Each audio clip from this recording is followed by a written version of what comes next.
I just watched the movie A Clockwork Orange, and all I gotta say is wow.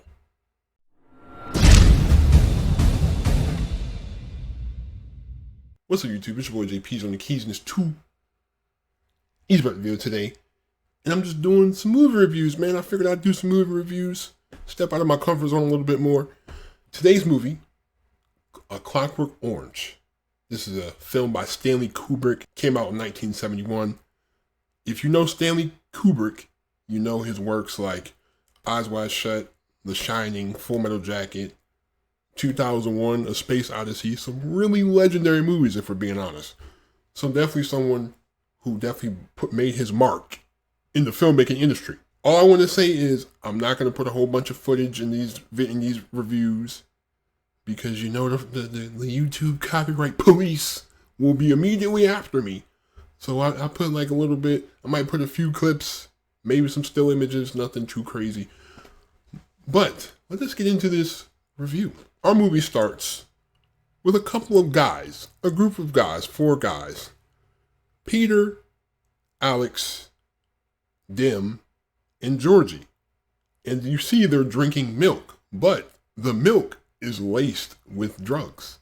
So it's almost like a parallel because you think of the milk with like, especially when you're a kid, you see milk as this big positive thing, like, oh, it's big, strong bones, calcium, vitamin C, all this extra stuff. And then it's like, oh no, but the milk is like, has drugs in it. So it's like it's just like okay. This group of 4 guys, who apparently they're 15, which they look way older in the movie, but they're a group of guys who go around, they wreak havoc, they beat up people. Like the first scene is them beating up a homeless guy for no reason. Like he stabs his cane. Alex stabs his cane so far into his stomach. I thought he killed him at first. So he just beat him and start jumping him. As they beat and assault a homeless man, they stop a gang rape the next scene by beating up the guys. So it's kind of like a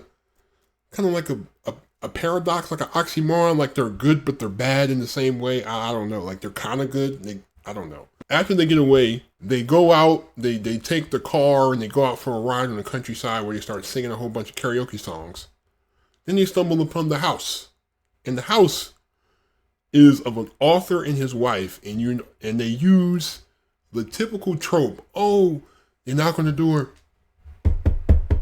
Oh, ma'am, there's an emergency. My friend is on the floor. He's on the ground bleeding. No, ma'am, I need your help. Once they get let in, they quickly tie and gag the writer and his wife up, and they rape her. They sexually assault her, and they beat the other guy up, and they leave the house. So then after that, they separate. They lay low for a few days. We go back to Alex back at his house. He's like, his mom is like, oh, you haven't been to school for a week, Alex. You've been skipping school. And he's like, oh, mom, I got something in me gulliver.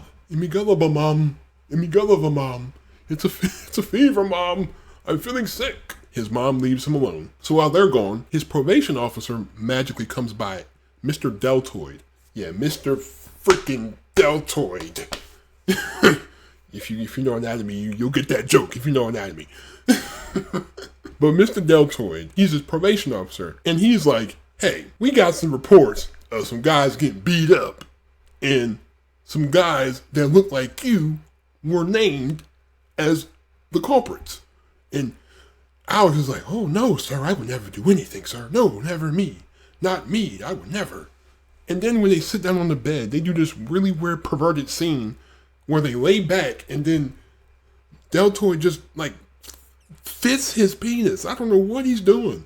Like this that kind of threw me for a loop because I'm thinking like that's really kind of weird to do that to a guy you're supposed to be helping.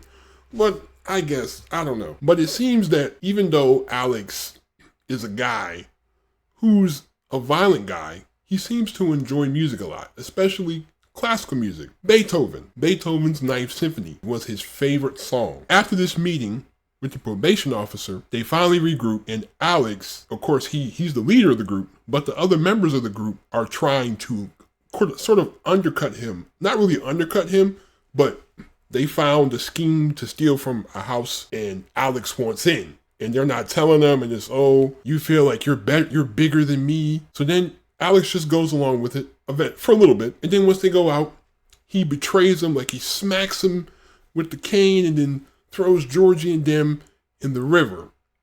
I'm thinking that he's gonna kill them. But he just slices Dem's hand before they go back to the restaurant and explain the plan again. So now they're gonna go to this random mansion with this lady. They call it a health farm. I don't really know the big termage of that. They call it a health farm. And she has a whole bunch of sexual innuendos all on her wall.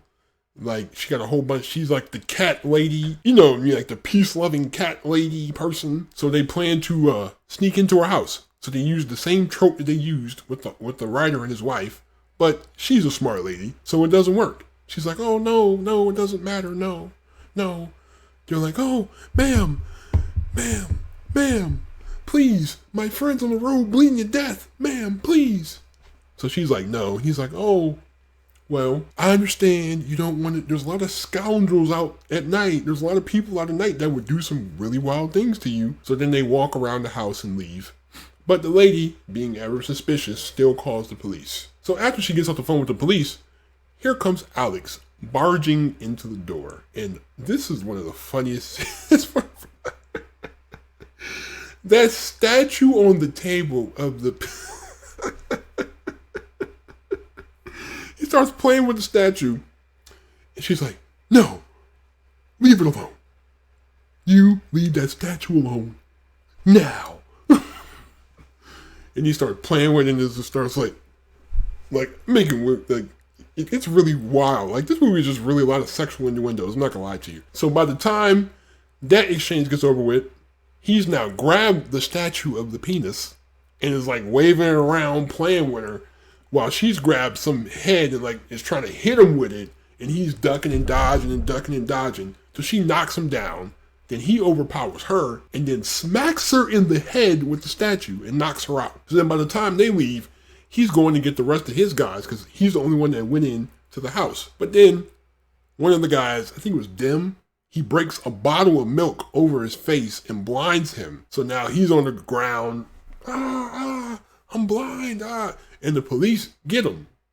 Only him. All his friends have betrayed him now. So now this is a different light because now it's like, okay, this is the guy who we just saw break into a house and rape a woman and beat a guy and then break into another house and hit another woman on the head with a statue, and now he's in jail. And now I'm like, wow, they really just did him dirty with that. Cause now he's in the police, he's getting interrogated. Mr. Deltoy comes in and Alex is like, hey, you can put in a good word for me. Like, you know me.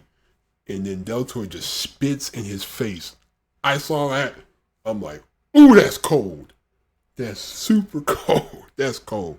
Then he fights with the police and he grabs the dude's junk. That was crazy. So then after all this, they give him 14 years for murder because the lady that he hit in the head with the statue actually died. That's a really low amount of time for a murder charge, if we're being honest. But as Alex is now adjusting to prison life, also you got to see that prison scene where the guard, like he just yells so much.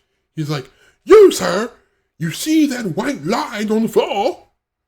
Why are your toes not behind it? He's like counting every item that he's taken, all of his personal belongings and all of his clothes, everything. There's the church service and he's like, oh, I'm in here with all the perverts and the criminal abusers. I'm not a guy like this. This is not who I am. This is not who I'm supposed to be. And then like as the story progresses, he gets pretty close with the chaplain, the prison chaplain, and he finds God. Not really finds God.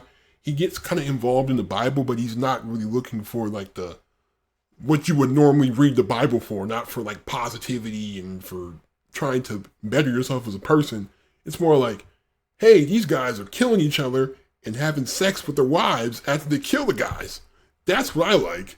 That was his main focus after reading the Bible, which is really insane that you get that from the Bible. It's super insane. He pulls the chaplain alongside. He pulls him aside, pulls him in private, and he's reading about some things, about this new technique called the Ludovico Technique, where apparently they can rehabilitate prisoners. where they can turn a bad guy good. They can just turn you good immediately. They can remove all the bad images. But the preacher, of course, the preacher's like, oh, son, you got to trust in the Lord, son. But that treatment is kind of dangerous. And the choice of being good is a choice. It's not something that you can turn on and turn off. That every man chooses to be good. Once the man ceases to choose, he's no longer a man. And that's a bar too. I said that's facts when I heard that. But of course, Alex is desperate to get out of prison. 2 years have gone now. He's been in prison for 2 years. When they're doing the exercise, which is them literally just walking around in a circle, being watched by the guards for like an hour, that is literally inhumane. That's so crazy. So then they line up. Here comes the minister. So he's just walking alongside as the minister is talking. And Alex just blurts out how he feels about the government and the prison system. And then he's nominated for this experimentation, which is human trials is so amazing. Yes, human experimentation. Let's experiment on the prisoners because they're the lowest of the population. That's how I felt like they saw it. But Alex saw it as a reprieve because it's like, hey, if you do this treatment, you can literally get out of jail immediately. Like immediately after this treatment is done, you can get out of jail. I would sneeze at that if I was in that situation as well. He goes through all the legal documentation, and the funniest, I think one of the funniest parts is when the governor hands him the contract and he's looking at the contract and the guard's like, don't read it, just sign it. Like, whoa, you don't want me to know my rights at all? You just want me to sign this piece of paper just sign my life away to these scientists that I don't even know from a hole in the wall? like, don't read it, just sign it. Like, what? How dare you know your rights? Don't do that. As he gets transported to the experimentation place, it's a lot of serums. They're injecting him with a lot of things. And they're making him see a lot of stuff.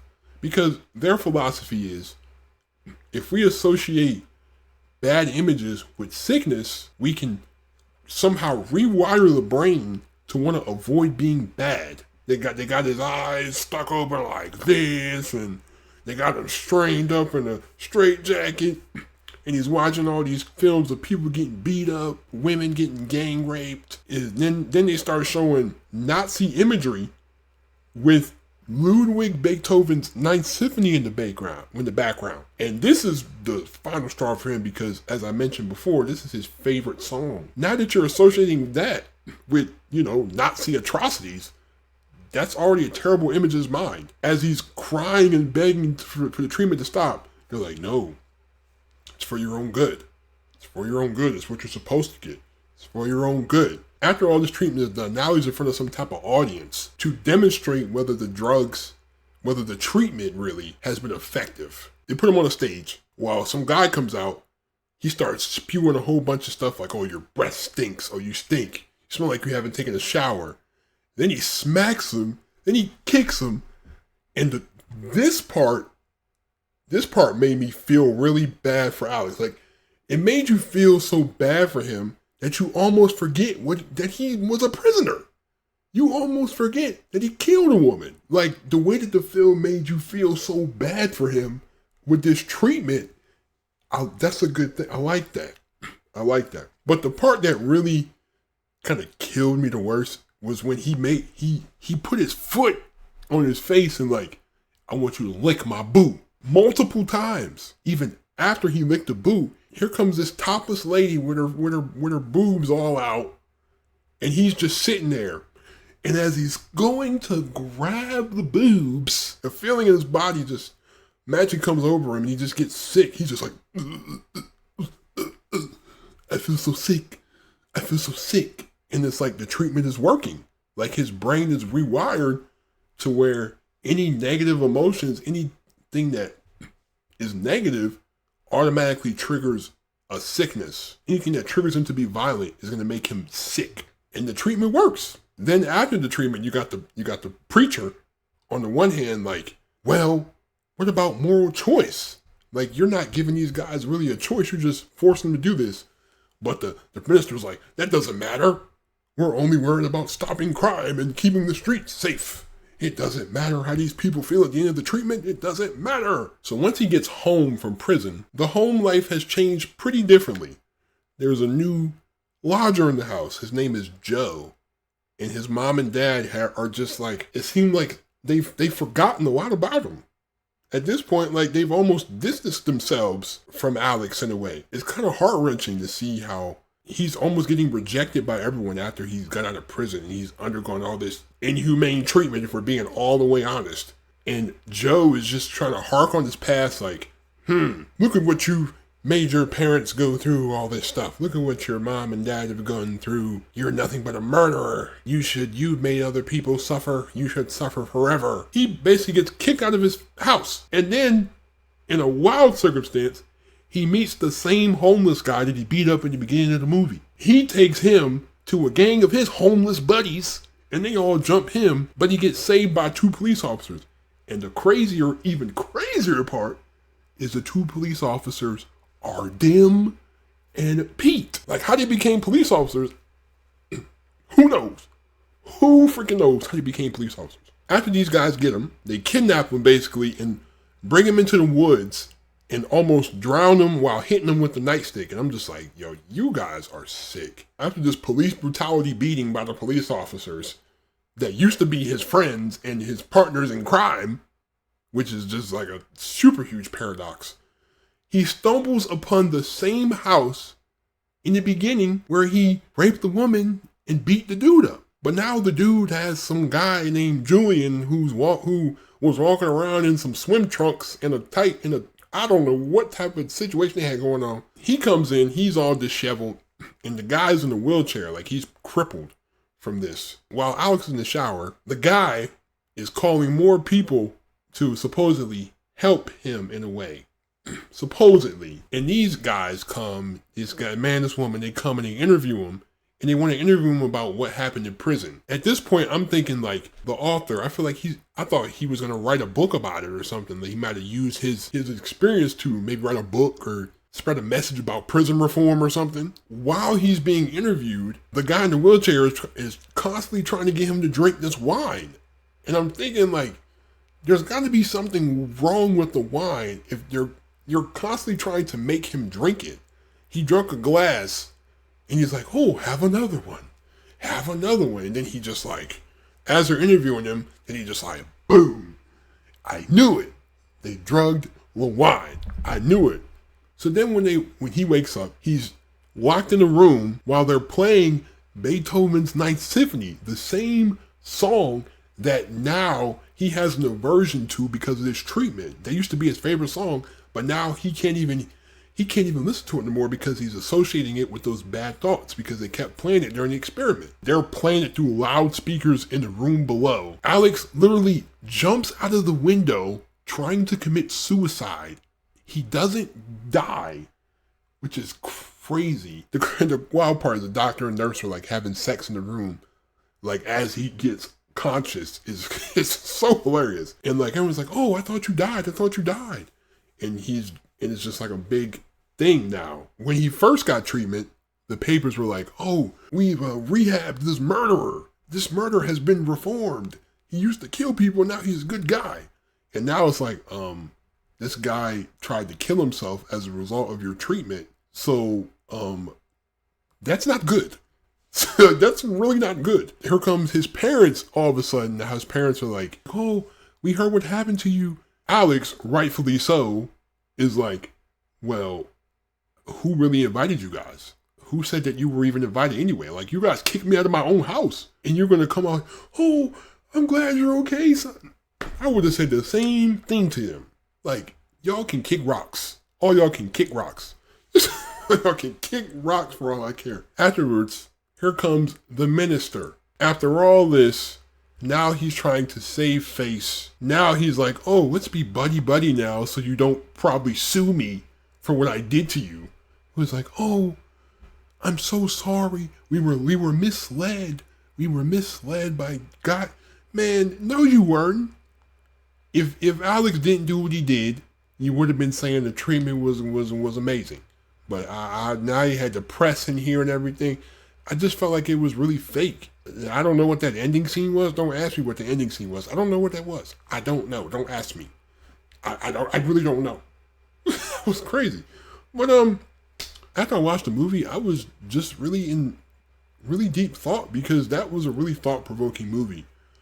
Because it raised a lot of questions, like, what really makes someone good or evil? Like, the preacher really was right. It's really up to choice, like a moral choice. It kind of makes you think, like, of all the times that they've experimented on the prisoners to try to see if they can kind of like zap the badness out of you in a way. Like, oh, we can just turn it off. It's like a switch in your brain. We can just turn it off and you'll never be bad anymore. You won't be a criminal. Like, there's so many other factors to crime that people don't even notice that is laughable. It's really laughable. Also, kind of how Alex switched from, oh, this guy's disgusting. He's destroying people. He's breaking in people's houses and assaulting people, to like, wow, he's really been a victim in this story, and like everyone's using him now. Now he's a pawn for a political agenda at the end. So it's like, really, was there anything accomplished? I don't know. Like, this movie was really, like, it was weird in a good way, because it went in a lot of different directions. There was a lot of wild scenes, like a lot of wild scenes in the movie. It went in a whole bunch of different directions, but overall, I liked the movie, though. The movie was dope. Like, it's very thought-provoking. It's very different, because it wasn't just linear. It wasn't a linear story. It kind of like dragged you through a lot of things, and it highlighted a lot of the inconsistencies in prison reform and the governments and, political parties. And just, especially how like inmates are treated after they get out of jail, and the treatment of the homeless and women and all the things. And I was reading of how, like, when this first came out, there was a lot of backlash that it somehow incited violence.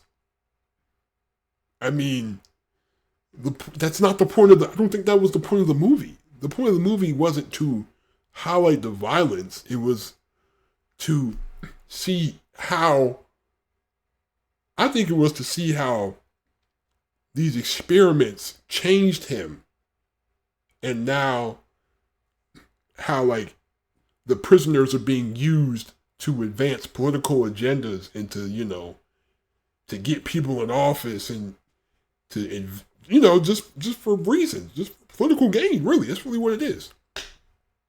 But thank you. This is my first review, man. Let me know how I did.